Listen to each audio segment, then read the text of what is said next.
Hello students. तो हमारा chapter number 4 का हाफ पार्ट कंप्लीट हो चुका था और हाफ पार्ट अब मैं आपको एक्सप्लेन करती हूँ।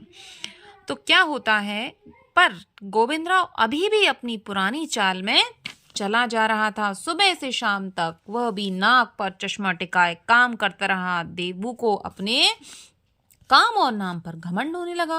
वह कई बार धीरे धीरे काम करने के कारण गोविंदराव को भी फटकार देता था। वह भूल गया था कि जब वह भूखा बेसहारा था तब इसी बूढ़े दर्जी ने उसे सहारा दिया था। देबू रोज रात को सोते समय दस्ताने अपने तकिए के नीचे रख के सोता था। एक सुबह जब उसने तकिया उठाकर दस्ताने पहनने चाहे तो उसे वहां दस्ताने ही नहीं मिले। ओफ, अब क्या होना है। उसे अच्छी तरह याद था कि सोने से पहले उसने दस्ताने तकिए के नीचे ही रखे थे।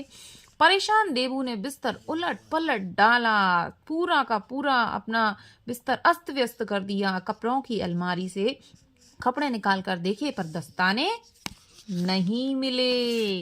मन ही मन वह गोविंदराव के लिए बुरी बातें सोचने लगा। उसने जाकर भी पूछ लिया, बाबा आपने मेरे दस्ताने देखे?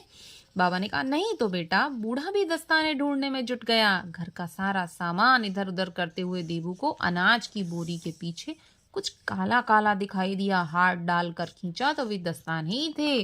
रात में वे तकिए से खिसक कर गिर गए थे, जिन्हें चूहा अपने बिल में खींच ले गया। दस्तानों की एक भी उंगली साबुत नहीं बची थी। चूहे ने उन्हें बुरी तरह कुतर डाला था।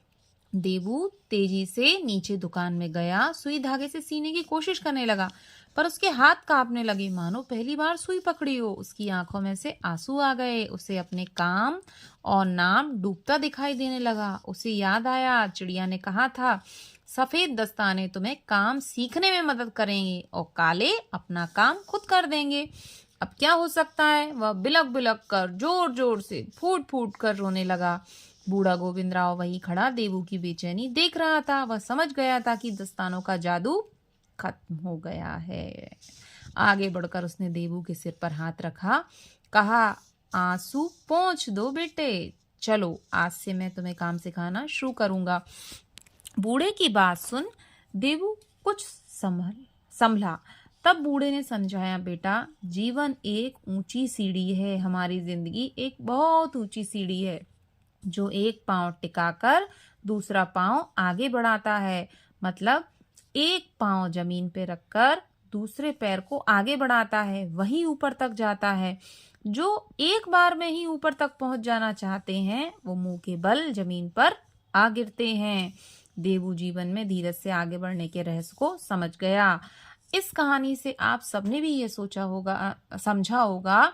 इस कहानी से हमें यही सीख मिलती है कि अगर हमें अपनी जिंदगी में आगे बढ़ना है तो हमें धीरे धीरे चीजों को सीखना होगा। एकदम से हम ऊपर आगे नहीं बढ़ते।